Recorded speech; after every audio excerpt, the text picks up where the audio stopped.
let's kick things off. First of all, thanks for joining our zkPassport workshop. Although I need to just let you guys know in advance, it's probably going to be less of a workshop, more of a talk shop kind of scenario.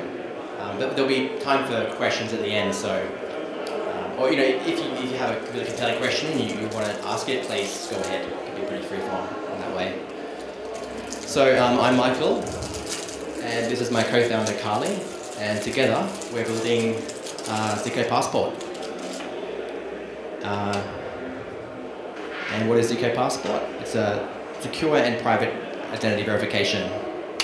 We have an app, but it's also like a sort of a protocol that we've got as well. Just to give an overview of what this talk is going to include at a high level, we're going to have the what is zkPassport, which I guess I kind of did this then, but there'll be a dedicated slide going over it in more detail. We're going to show you guys an end-to-end flow of the app, and then we'll kind of have a look at the way that we conceptualize centralized versus decentralized digital identity verification. We'll talk about ePassport certificates overview, the kind of public key infrastructure that exists similar to like the PKI of SSL certificates, that kind of stuff. We'll have a quick look at what information is on an ePassport. Got some really, really cool slide transitions on that one, so I'm excited to get to that. And then we'll have a look at what are we actually proving in our circuits. And then we'll talk about nullifiers, or as we're sort of calling them, these unique anonymous identifiers. And then we'll touch on some interesting use cases that we feel are pretty compelling. And then we'll have a look, and then we'll talk about the anatomy of scams and combating fraud and how we feel like zkPassport can help that. All right, so let's just dive right in. Actually, sorry, this is the first slide. This is the what is zkPassport? Okay. So what is zkPassport? At a high level, it's a mobile app that can scan in your passport via NFC. The passport data is securely stored on your device, never leaves your device without your permission. And then you can selectively prove information about yourself using zero knowledge proofs. So very similar to what Theo was talking about in his talk. And how we achieve this, so we're using the infrastructure and technology that already exists and is used by airports around the world. So as you can imagine, it's a very high level of security where this is what countries are using to let people in and out of their borders. So we have those kind of guarantees, which is great. So your ePassport, it contains your personal information. This is digitally signed by the issuing government. That's kind of the key part here. So all new passports have that. Some older passports don't, but at this point, a lot of countries support the NFC chip. And so this is just like a conceptual high-level overview of what that could look like as a demonstration. You've got your name. You want to prove just your first name. That's possible through what we're doing. And I think we can just jump straight in. Here's an end-to-end demo of our app. So I was hoping to get a test flight working at this point. We don't have public test flight yet. It's just internal. But if you want to follow us, we'll be releasing that very shortly. And then you can try like scanning your own passport in and generating like a proof of person. So this is the first screen. You would then, from that point, the next part would be scanning in the MRZ region of your passport or like national ID, which acts as this protective layer of security to prevent skimming, so that you need to be in physical possession of the passport to be able to like have the next part, which is the NFC scanning. So you just hold your passport to your phone. It differs from passport to passport. This can be tricky, but once you kind of get it, it works. But then if you slightly move it like half a centimetre, the whole thing breaks down. So we're working on improving that kind of UX, where we're helping to guide the user through with some animations showing how you can kind of do it. And once you find that sweet spot, do not move the passport. It can be frustrating. And then this is what it would look like. So this is a fictional character that we devised, so I didn't have to divulge my own personal information in the recording. I'm not sure how many of you guys play Cyberpunk. This is Johnny Silverhand from Cyberpunk. And so then the next part of the flow is where you would connect your phone, connect the zkPassport app to a website by scanning a QR code. So similar to the Wallet Connect flow that everyone's familiar with. And then there'd be like a, that would establish a secure encrypted channel between the front end and your mobile device. And we can even have the actual information, like the credentials that site wants you to prove in the QR code as well embedded there. So that's kind of like another way we can do it. So you get the prompt straight away. So that's the QR code scanning example here. We're going to have like a demo available on our website soon where you can essentially have this flow, and then you can mint like a proof of personhood with a unique nullifier, zkPassport. So then you would you'd scan the QR code. It would prompt you for, as an example here, proving whatever credentials the site was interested in. And we're going to make this quite granular with a whole bunch of different circuits. So it's you can really have very different use cases. So like for example, a proof of age NFT, perhaps you just want to prove that you're over 18, and then maybe you have like a nullifier as well, so that you can't have more than one. And then later on we'll talk about this concept of like, so there's soulbound, where you can't really transfer it easily between different accounts, and then we're thinking more about like self-bound, where as long as you can prove that you are the person that owns the NFT, then you can transfer it between your own accounts still. But it wouldn't be usable, for example, on like a marketplace, that kind of stuff. Yeah, and then you would essentially accept, it would generate the proof locally. Hopefully it would take, from 30 seconds to a minute. We're constantly working to improve that time, to improve the efficiency of the circuits. And ASIC are making a lot of breakthroughs with MA, so we're hoping to get that time down. But the actual real limitation on mobile is the memory limit. So we found that once you get up to about 350,000 gate count, the RAM gets up to about 4 gigabytes, and that's when you get like a per app limit, and the app will just crash. So, it should be okay if it takes a minute to 2 minutes, but obviously if you exceed that RAM limit, then you can't even generate proofs, so it's kind of like needing to stay below that limit, possibly through having multiple proofs, like sub-proofs. So we're looking at maybe doing like an outer proof and an inner proof, and then having the ability to swap those out in a modular way. All right, let me just have a sip of water because my mouth is going dry. So conceptually, where we see the current status quo, or doing KYC or identity verification, as this centralized approach where you have the government, they'll issue the identity documents to an individual, who then, everyone's familiar with this, you take a photograph of your passport or whatever it might be, and then you'll send it to a KYC provider, who will then do all these like lookups through a centralized database or whatever it might be, just to do their checks, and then they'll just essentially let the service know, either yay or nay. It checks out or it doesn't. So the problem with this is the counterparty, and you're relying on this third-party trust. It's an all or nothing kind of scenario. You can't selectively reveal. There's easy fraud with this, right? If you can steal someone's photograph of their passport, maybe someone emailed it to you accidentally, then this allows for easy fraud. Third parties will charge lots of money, especially if there's all these private database lookups. Could be, several dollars, up to $5 per KYC, so it doesn't scale as easily as costly, and they'll pass that cost on to the users. And I think this is probably the biggest deal breaker, in our opinion, is you're relying on these third parties to keep your data safe. And oftentimes, that goes wrong. So some recent examples, certain projects, they email, sensitive documents to the wrong people. Here's a little example I've got here of, imagine just receiving an email one day, it's got someone else's passport or driver's license. That would suck. And so the problem really stems from the fact that they have that data in the first place, and therefore there is always the risk that things go wrong.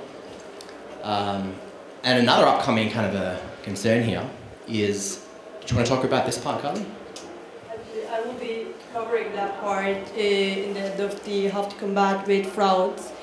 It's like under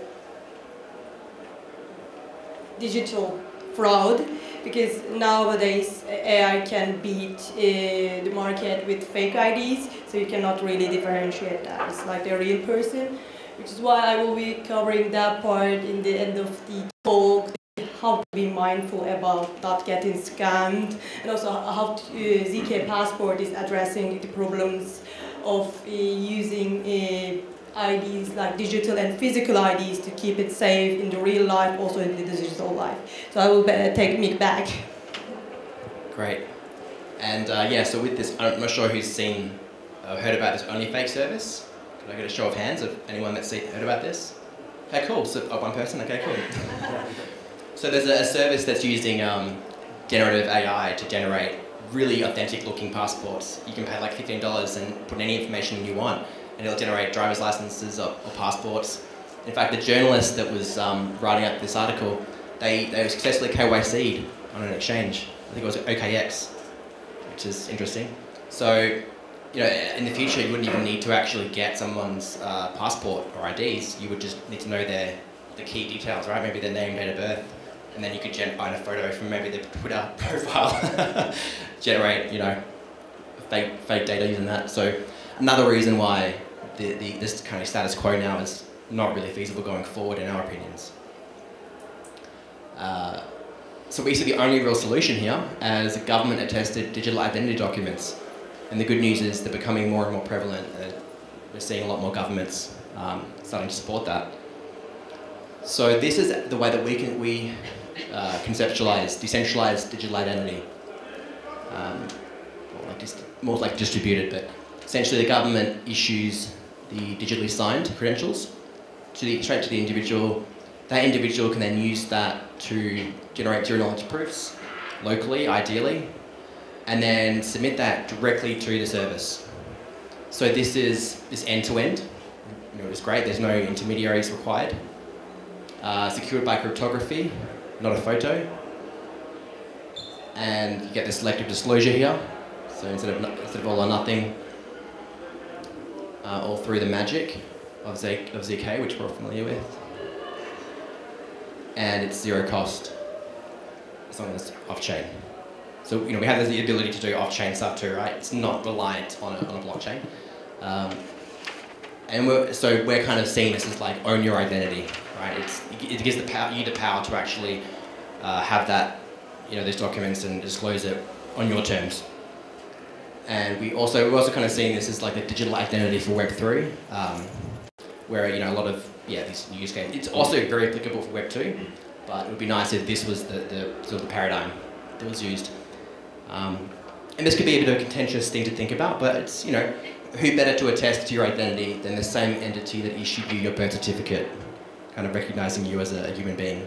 I mean, obviously there's WorldCoin and other ways to do it through like the orb, but yeah, this is also another way to think about it. So here is the ePassport certificates hierarchy. So we have the top here, we have the International Civil Aviation Organization that define the standards, or ICAO. Oops, sorry about that.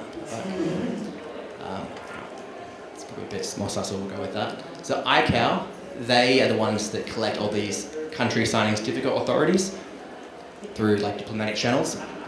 And then below that you've got these document signing certificates that are signed off by the country signing certificate authorities. And then finally you have the actual ePassports themselves that are signed by the DSCs. So that's sort of the flow, the hierarchy. And then if you were to, like a real world application of that might look like this, where you have like maybe, you know, up to possibly 10 or 20 different CSCAs for a country, then they'll batch them into like maybe 100 or more, you know, actually I guess thousands of DSCs that would then sign ePassports. The reason being that if there's like a leak or a, you know, compromise of a key, you don't want to have to reissue everyone's passport in the country. That would suck. This is how ubiquitous ePassports are now. You can see there's a lot of support in a lot of countries. And now let's have a look at what information is actually on an ePassport. So these are the main data groups that exist. There's a few that are missing here, but they're kind of the main ones. And you can see even there's like, you know, DG4, an iris photo. kind of a bit creepy, but yeah, that's a possibility as well. There's also like a fingerprint data group 3. I believe Japan uses that. So if anyone's been to Japan recently, you might see that they do the like fingerprint scanning. That's so they have the ability to match it against your actual your digitally tested fingerprint from your government. And also, when you go into to an airport, and what they're doing is they're doing a facial recognition check on the fly against your actual face on the cameras, against the one on your passport that's been attested by your government. So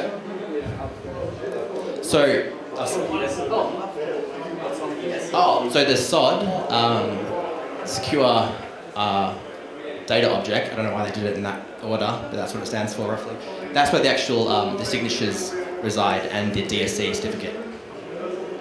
So out of these are the data groups we're really interested in with zkPassport. So let's drill into those. So the personal information and the headshot photo, DG1, DG2, as you'd expect, that's what that looks like there. So just your photo and your name, date of birth, nationality, gender, passport number, expiry. And then the DG14, DG15, these are on the secure element of the passport, and these are the private keys that can be used for different use cases. So the active authentication, DG15, that's essentially doing like an RSA signature. There are other signing algorithms, but that's one of the main ones. And the chip authentication public key, that's doing ECDH. We're trying to figure out ways currently to use ECDH to derive a nullifier. They're struggling with that, but it would be great to have that, because then you could do things like have the passport sign over like a recent block hash, something like that, and that kind of is like a challenge in a way. Proves that you're holding the passport at the time you generated the proof to prevent replay attacks. And there's the SOD, which is, that contains the signature of the passport data signed over by the government and the DSC that signed it. So what are we actually proving in our circuits? We're in zero knowledge, we're verifying that the passport data was signed by a DSC certificate, that DSC certificate is signed by a CSCA certificate, and then finally that CSCA certificate, the public key of it, exists in the Merkle tree. That's kind of the authoritative tree that we're using. We also, verify that the passport hasn't expired at the time of proof generation, issued by a valid government. That's the Merkle tree inclusion proof, and then also any other proofs, any other inputs that you have, we can check that they exist in the passport data as well. So maybe you have like a name, a first name you wanted to prove, you pass that in as a public input, and then in our circuit we check that that first name is the first name in the actual passport data that was signed over by your government. Just a run through of the ePassport secure element. There's two main types here in the secure element. You've got the chip authentication. This is typically used to establish a secure channel when you're actually doing NFC scanning with a terminal. So you can derive a shared secret to use for symmetric encryption. As I said, we're exploring ways we can try to use that. So essentially what's happening is you're passing in like an elliptic curve point, and it's doing an elliptic curve scalar multiplication using the private key. So we're exploring if we can have other ways to do like multiple challenges and to confirm that it's the same value that was being multiplied over. And anyways, we're close, but we're not sure if it's actually technically possible. So, and then active authentication. If a passport supports this is great, because we can actually have the passport signed over data now, which is great. Yeah. I have a question. Where is the information stored? Is it on chip on your passport, or is it somewhere in the server? This is all local, zkPassport. On your chip, on your passport? Absolutely. Even yeah. the photo? Yes, yeah. So I think the JPEG's like, I think when I checked last, 22 kilobytes in data group 2. Okay. Not super high resolution, but... Sorry, how big is this circuit? Because it looks like quite big. How big is this? Oh yeah, so good question. So we managed to get it proving in about, originally a minute and then down to 30 seconds, but I used some optimization techniques which weren't fully secure. So if we roll those back, we might add a bit more time to it. How many constraints do you have? Is it over the 300 you mentioned? Yeah, it's 400,000. And how does it deal, how does the app deal with that? You mentioned the limit of 300. Yeah, we're really pushing the limit. So what we're hoping to do for the next version, or I guess the first version, is to have like subproofs. Yeah. So you have like the outer proof that would accept the, like, because it's a snark, we can have like a fixed size verification keys, and then you can pass in the verification keys. It could even, like, say for example, hash those and then check for inclusion in a Merkle tree, so that it's like a verified circuit. So we can swap that out dynamically to be able to like have upgraded circuits to maybe optimize a certain signature algorithm better, or add support for a new one. And then we might even have like nested multiple layers. So there's like an inner proof, and then like the outer proof. And also by separating those subproofs, we can have it not exceed the memory limit of the per app memory limit, which would be great because then it's actually doable on mobile, which is kind of the whole point of this. You don't really want to have this sensitive data leave your device, right? So that's what we're aiming for. It may take a bit longer, so maybe you're looking at like a minute and a half. We haven't really done benchmarks yet, but it's still better than having a third-party see your data. So. Okay, on to the next part. So to be able to achieve this mobile proving, we created SWA. And so SWA is the combination of Swift and NOIR, and the logo is the Aztec logo with the Apple logo inside there. So at some point we may be contacted by Apple with a cease and desist, but until then I think it's going to be great. It looks really cool. So this is a Swift package for creating and verifying zero-knowledge NOIR proofs. Done a lot of work on it, but there's still a lot of work to do for supporting multiple architectures, so Android's on the roadmap. It's kind of weird, I guess, because it's like an Apple logo. Might have to rethink that at that point. But yeah, we have a real focus here on mobile proving. We believe that's going to play a big role in the future because everyone uses their mobile for a lot of things these days. And so, yeah, like I mentioned earlier, that's kind of the limit we're looking at currently. Aztec's making some great optimizations with Hyperplunk or Honk, but that's like the sunchecked based folding. However, I think that actually, so it makes it faster for proving, but it increases the memory size requirement. So it's going the right way in one direction and the wrong way in another direction. So you know, I imagine in several years' time, the memory limits on mobiles will increase.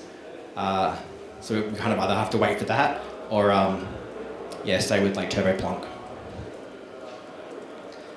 This is a code snippet example of how to use SWA. So I guess this is kind of the workshop part now. There is a repo at the bottom there if you wanted to check it out. The one that's cut off. So yeah, we wanted to make it really simple, and this is just basically loading in Swarenberg, which is Brattenberg in Swift. So you can, the idea would be you can like use SWA with any backend. You load up this manifest, the circuit manifest that's outputted from NOIR. In this case, you're just checking that x is not equal to y. Create the circuit, pass in the values like this, and then you simply just call circuit.prove. Should be that easy. And whoever was here for Theo's workshop, you got to see a live example of that, which was cool. I'm not doing any live demos. That's way too risky for me. High risk, high reward. So what you can expect from our SDK, this hasn't been completed yet, ran out of time. So just use your imagination, it'd be really cool. Or what you could expect would be, and so this would be like actually using zkPassport. We want to create like a JavaScript, TypeScript, I'm not sure, maybe we call it zkPassport JS. But you plug it into a website and it would allow you, and then you specify what credentials you wanted from the user. So maybe you just wanted the anonymous identifier because you wanted to have SQL resistance for maybe Gitcoin grants. And then maybe you wanted to also just satisfy regulators and you have like I'm not from a bad list of countries, or I'm not from a bad list of people. This is the concept of, so everyone's familiar with soulbound. But how about self-bound? So this would essentially be restricting transfers between accounts unless you can prove that you're the owner. So maybe like encrypted inside the actual NFT metadata, you'd have your name and date of birth. So it's still encrypted, but then as long as you can prove that you hold a digital identity document with that same information, that'll be enough to really restrict it, I think, to like not allow it to be used on a marketplace. And this would be especially handy for like 18 plus NFTs, right? You don't want to just mint those and sell them so other people can like, underage kids could buy them, now they're over 18. Proof of residency, video game characters, that kind of stuff. It could be useful for restricting the transfer between different people that aren't the same person. So what else is possible with zkPassport? We created this cool prototype on the Aztec sandbox that is essentially so private and compliant peer-to-peer transactions. I think it's going to be a really, really good one going forward. It really mitigates legal activities while maintaining privacy. And so this is my experience with Tanana Cash many, many years ago, way before the sanctions. Just want to make that clear for the camera. So you come in with your ETH, you deposit it into Tanana Cash, and then you come out on the other side, and it's like, cool, great, I have this anonymous ETH now. This is so amazing. It's been decoupled from my identity. I have that privacy. But then it kind of slowly dawned on me that, okay, wait a second, there's nothing really differentiating me now from other people that have been using this service for potentially, bad purposes, right? Like arms dealers or North Korean hackers or whatnot. So while it was really cool, it also kind of put me in a situation where I was like, oh, okay, and so that's kind of where privacy pools emerged from like the Vitalik's article about being able to have a slightly smaller anonymity set just by proving that you're not a bad person. And that's obviously very subjective. So then what we can do with the first name, or the full names and date of births, is we can make use of like OFAC and bad people lists. So that could literally include, so the first name, a full name, date of birth, proof of non-membership in a Merkle tree. This is just like the OFAC SDN list. You can see there's a whole bunch of naughty people, according to the US government, date of births. And this would be just a really, really easy check to add when you're transferring the token around, which wouldn't actually add much overhead at all. And then you might have like, this is Interpol's red notice list of, again, list of like bad people. And I think the main thing this would do is really help to satisfy governments in the sense of it's like having your cake and eating it too. Because I feel like governments aren't going to really love the idea of fully private peer-to-peer token transfers. There's going to be all these issues with, having that regulated. By having this ability to prove this as well, and by the way, this would be opt-in, so you'd have all these bad people lists, but you'd want it in a way where like you can actually choose which list you wanted to prove against. So you can say, okay, I'm still completely private, but I wanted to prove that I'm not in this naughty person list. I'm not in this naughty person list. That would be up to you to do. And I think that would go a long way in, helping regulators feel much happier about the situation. So the other one here is proof of person or SQL resistance. And this is using a nullifier. So this is super useful for like DAOs that want to do voting, restricting it to a person while still retaining that anonymity. Airdrops, another really cool use case here. So that instead of having like someone that has like 1,000 EOAs and does like farming on that, you could still do it on like protocol usage. You can reward them on that, but it would be limited to like one person. And so maybe someone has 2 passports, right? But they can double dip, but it's still really helping to restrict that. So let's talk about nullifiers. Or actually, maybe what makes more sense is proof of personhood. Actually, maybe what makes even more sense and is a bit more user-friendly, we can go with anonymous identifier as a term. Or something I've been trying to get going, we could maybe just call it like a nullifier. What do you guys think of that one? Because it almost sounds like a verb, but we can't really use nullifiers in like a public-facing sense because outside of cryptography in this space, it's going to be meaningless to people. So yeah, this is essentially going to be an anonymous identifier that's uniquely tied to your passport. It's going to be always the same for a given passport. It's one of the keys of a good nullifier. Cryptographic guarantee that it's from a government-issued passport as well. That's kind of like part of the proof here. This is also quite an interesting feature here. So with the credentials that you're able to selectively ask of a user, we could have it so that it's scoped to a particular service. And that'll be good for preventing, because if you have like a global identifier, then you could have two different services link the same person, but this would scope it.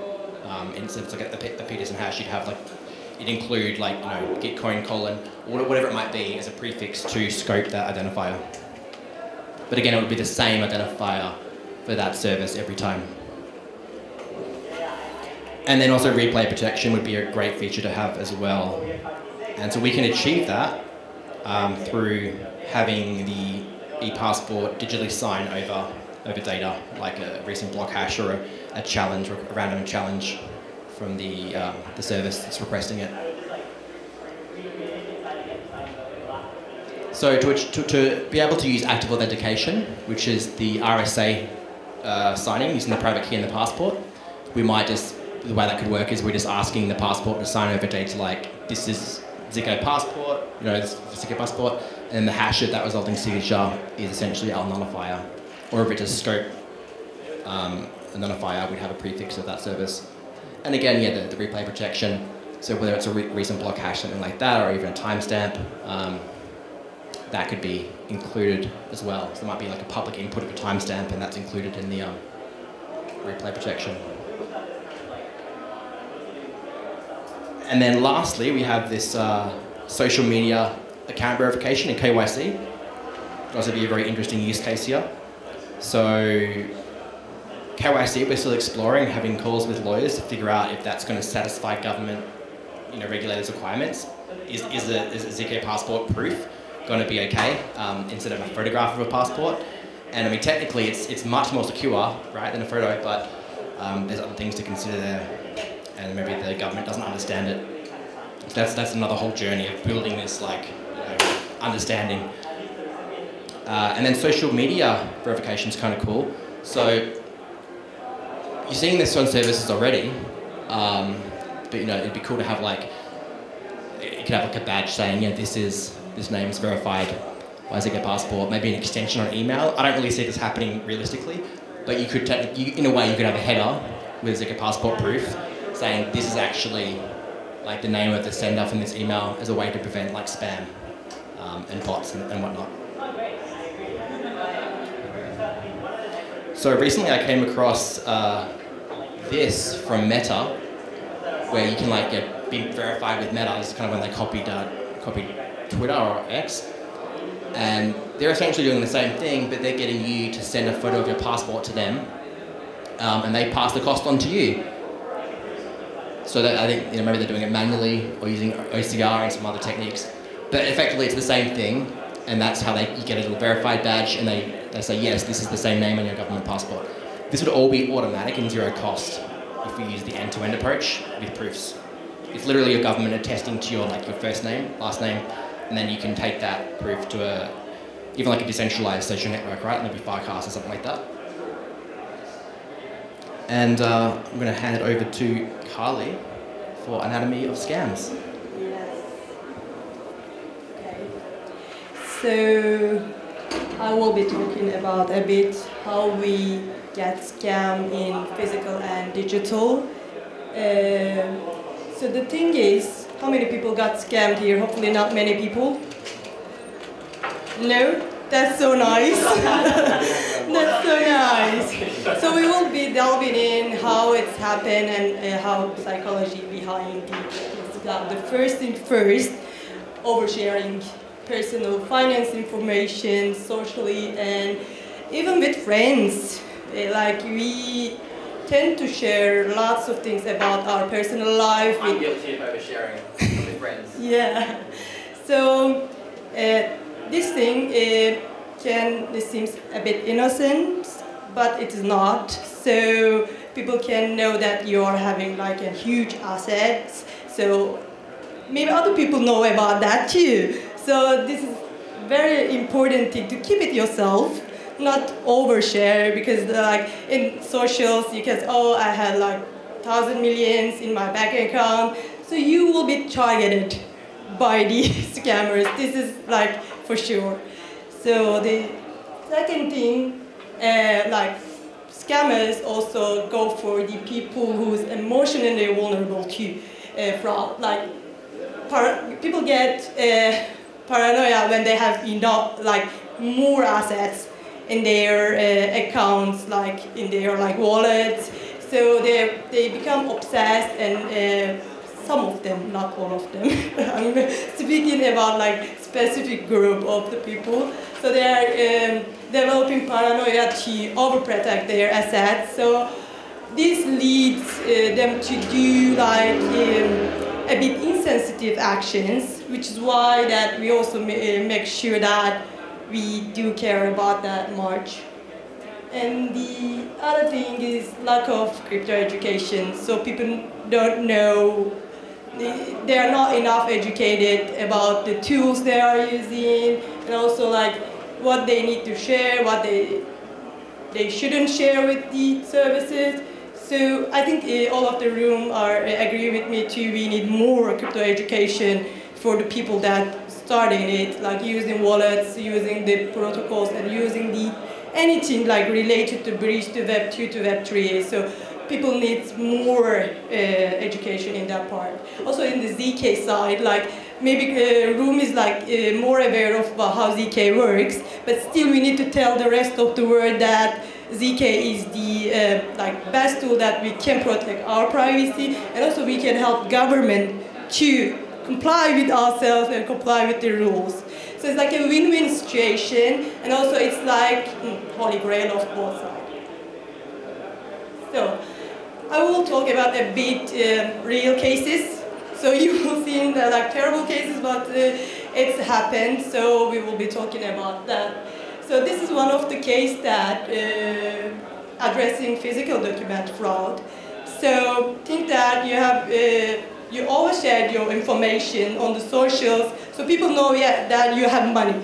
So people find your address and they bump into your house and they get your document, and they are experts, and they went to like a place to replace your biometric photo on your document, and they went to the carrier, your like mobile carrier, and they requested a new SIM card. So carrier doesn't know that you are that person because the yes, yes. No, maybe they use like a series. I don't know that. It's like this is a real case by the way. It's like I'm not a police, so people are reporting that kind of issues to me. So this is one of the cases that reported to me.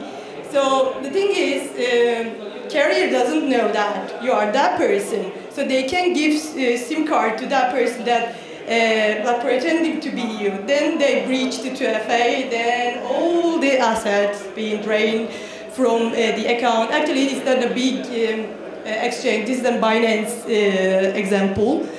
So the next one, this is like an example of physical ID fraud. Like they physically take your ID to work on it. And this one is a bit something that we are dealing today. Like it's only fakes and on like digital is like more worse than the physical one. So in this case, the victim, I should call him victim, he was like a bit paranoid about his assets because he was holding too much money in his account. So he got like phishing mail to pretend that they are from Coinbase. So then he uploaded his document to the Coinbase. He thought they are from Coinbase, but they were not. They were scammers. So he uploaded his all documents, so they got his document, and they requested SIM replacement from his carrier online. In UK you can do online because this happened in UK with Coinbase. So even like you don't need to go to physical store to request SIM card. So they get a SIM card and they breach 2FA. So they drain the wallet. at the end of the day. So what I'm trying to tell here is like it's all about like psychology is linked to the fraud history, which is why we need to be like careful about oversharing, like being overprotective of our assets. Also, next thing is like zkPassport is like helping us to also be in the secure side. But most of, I'm a huge advocate for the owning your identity, not relying on the anyone in like Web 2 and Web 3. Because I am a former Apple employee, so this means that we done things privacy for the whole of the world, but in the background still not like 100% privacy and security, which is why we should own our identity more than anyone else doing for us. So one of the proposed solution is our verifying government attested identity documents in ZK. So we are doing that at the moment. So another thing is actually we are really considering doing ZK11 to calculate face fingerprint, like mapping the face and also adding to ZK proofs. So of course circuit size, you will be asking for the circuit size. Okay, we will be doing our best to get scanned in under 2 minutes, I guess. And yes, and another thing we can do is also app attestation in iPhone using SGX, like Secure Enclave. So also this is another like opportunity to try. So we are also exploring that side. And next, we can do two-face fingerprints, so we can match using statistical likelihood tests. So it will be also checking that it passed, it's same person, it's not. And yeah, this is also confirmed that person is holding the passport and the person is the one in the passport. Yeah. So this is all from me. If you have any question, please just ask, because these are like real use cases, and I know it's a bit age, but it happened and it's happening. So yeah. I was going to ask earlier, like, because I could easily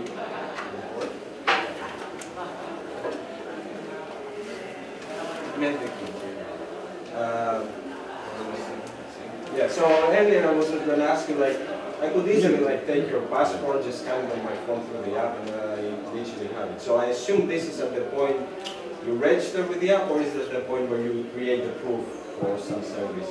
Like where would those? Yeah, so the flow of this, the way we see it, so you use XML on the photo on your passport that's been attested by the government to generate like kind of like a face fingerprint, similar to like the iris code for WorldCoin in Europe, but this would be like a facial fingerprint of your face. And then the other part would be having essentially like a liveness check with your phone, your iPhone. That can check like depth as well to make sure it's a real-time like scan of your face. And then using this app attestation service that exists from Apple, you would then be able to like use a secure element on your iPhone, generate a key pair to sign over that data. And then the next part of that is you can send that to Apple servers to verify that it actually was signed by a key pair that was derived from like Apple's, in a sense. It's the kind of chain of trust there. And this key ID is proving that it's from a genuine Apple device. So I mean, short of like jailbreaking iPhone devices, it's got that SGX-like kind of characteristic where it gives you that kind of assurance that it's from a genuine, untampered Apple iPhone. And then you can compare those two face fingerprints and zero knowledge. So then you have the guarantee, strong guarantee. It's possible you could break the iPhone, but you have a guarantee that it's the same person that had the face scan at the time. That's on the actual passport, and at the same time, you're not even revealing your photo. This can all be done in zero knowledge. Does this happen like at the point you onboard into the app, or every time you create a proof? Doesn't happen at all currently, but yeah, that would be. No, I mean in the future, yeah. Like what's the? Yeah, for sure. This could be. But still can steal your phone and just do verifications, right? On my face?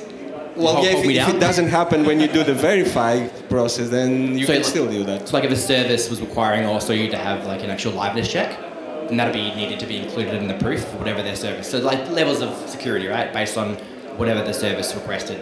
And in the SDK, in their integration, they just include, also we want a liveness check. The difficulty currently, and we're still exploring this, but you need to actually send like the signed signature and maybe it's over a hash to Apple servers, and then they give you a response saying, yeah, that's from a genuine Apple device, which sucks because then it's not really easy to like put that in a proof. So maybe there could be like an MPC kind of solution there that you know, where you have like the TLS notary approach and you're looking at the data to Apple servers and back. That also requires that you're always online, right? Because if you send it when to you wanted Apple, to use the service. So like, if you're verifying for a service, then you could do the liveness check at that point in time. And maybe it lasts for a certain duration. Whatever. These can be parameters that are tweaked. cool. Thank you. Yeah, please. Thank you very much. From the examples you have given so far and the discussions, like for example WorldCoin, like they have a really creepy business model and... Yeah, they do. Well, sorry. cut that out. Cut out, yeah. So they want to like fill in and help Agenda 2030, like social credit system, same goes with Meta. The impression I got is like you are building decentralized tools and give power to the government, maybe it can be abused. Yeah, no, I totally feel you. Yeah. What is your opinion on how we're going to fight it? Like, government maybe abuse this technology. Yeah, good question. First of all, I just wanted to also say I think WorldCoin, what they're doing is a noble pursuit. How they're doing it, that's up for debate. But yeah, to answer the other question, I think having as many parts of this to be opt-in as possible, where it's like you have different countries, they can be responsible. They're already issuing you these digital documents anyway, so we're just kind of piggybacking off of that and making use of that, but adding zero knowledge magic and verification of signatures in that zero knowledge to be able to then have these cool use cases that wouldn't really be possible otherwise. And with the sanctions list, we're going to try to, we might have like official registries of like bad people's lists or whatever it might be, or like, G20 country list, whatever, but we want to keep it opt-in, so you get to selectively, you can choose which list you want to prove against, so that then no government can kind of slowly creep and have more power on one particular list. So similar to like, I suppose, the Uniswap front end, where you can have like lists of tokens, but you can still at the protocol level do what you want, kind of thing. Yeah. We're not planning to fight with them, like collaborate. Yeah, cool. So so when we do launch at some point very soon, we're going to have an NFT that you can use as like a really cool way to showcase the tech. So we're thinking maybe it's going to be like a zkPassport NFT, where it's essentially like an anonymous identifier, proving you have a genuine passport. And then also maybe a cool use cases like this proof of age NFT, or even like maybe a country NFT that just exposes the country. And then there's cool composability value that you get out of that. Like for example, maybe a Firecasted channel that's limited to people that hold, a Greek, NFT or a UK NFT that's more like like a between 30 years old and 40 years old, like channel. It could be like, there can be all these different possible interesting use cases that emerge. And then the flow would be similar to like, you would then pick one, scan the QR code. So I think we've come to the end of the workshop, or talk shop. We're currently building our team. Yeah. Yeah, we are a team of two, and we are currently looking for people to get excited about zkPassport and join us for building. So if you are interested and if you think that it's so cool and I want to be involved, just come and chat with us. We are happy to hear. And the rest of the talk show, we can help you to scan your identities if you want, because it will not leave the phone and we can delete after that. So if you want to try, Michael and my phone is available to try with the documents, and we are happy to do. We promise that it's going to stay secure, by the way. There's no network connectivity on this app currently. Ideally, we wanted to have a test flight link we could share with you all. Didn't get around to having that yet. So it is a really cool experience to see your passport data come up on the phone. It's like really cool, and then we can just delete it straight away. Pinky promise that we're not collecting it. So soon we will have an actual test flight public link available, so you can try it on your own trusted device.